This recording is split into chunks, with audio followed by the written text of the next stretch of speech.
సమాజంలో ధర్మం నశించి అధర్మము పెంచకపోతుందో, సన్మార్గం తగ్గిపోయి దుర్మార్గం పెంచకపోతుందో అప్పుడు ధర్మ సంస్థాపన కోసం, ధర్మాన్ని రక్షించేందుకు, దుష్టులను శిక్షించేందుకు, శిష్యులను మంచి వాళ్ళను రక్షించేందుకు శ్రీ మహావిష్ణువు అవతారాలు ఇస్తూ ఉంటాడు.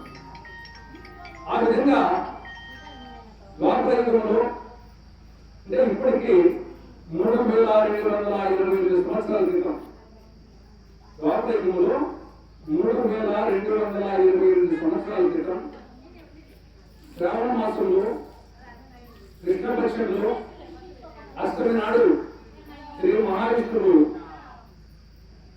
శ్రీకృష్ణావతారంగా, ఇంద్రావతారంగా శ్రీకృష్ణుడుగా దేవకి వసుదేవుల తల్లిదండ్రులకు చేసుకోవాలని పుట్టడం జరిగింది. పుట్టింది దేవకి వసుదేవులకు, పెంచింది మాత్రమే నలుగురు యశోద రేపల్లో. ఎందుకు అవతారం ఎత్తాల్సి వచ్చింది? ఆనాడు ద్వాపరయుగంలో 3228 సంవత్సరాల క్రితం సమాజంలో కంసుడు, శిశుపాలుడు, దంతభక్తుడు ఇలాంటి అనేక మంది దుర్మార్గులు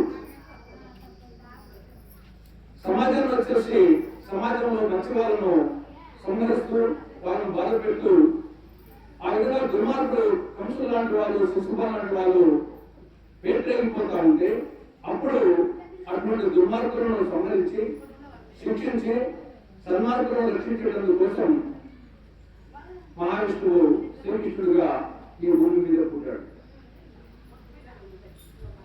మధురలో పుట్టాడు, పెరిగిందేమో రేపల్లో, మళ్ళా బృందావనంలో. తర్వాత ఆయన రాజుగా వచ్చింది ద్వారకా నగరంలో. ఎక్కడో ఉత్తరప్రదేశ్లో పుట్టింది మధుర. కానీ చివరికి ఆయన రాజ్యం వచ్చేసి గుజరాత్ లో అరేబియా సముద్రంలో పుట్టిన ద్వారకలో. కానీ ఇది ఓవరాల్ గా అవతారం యొక్క అవసరం. ఈ విధంగా ధర్మాల కోసమే కాకుండా శ్రీకృష్ణ పరమాత్మ ఈ సమాజానికి అనేక సందేశాలు ఇచ్చారు. కేవలం దుష్టులను శిక్షించడము, శిష్యులను రక్షించడమే కాకుండా ఒక స్నేహితులంటే ఎలా ఉండాలి. కృష్ణ కుచెలు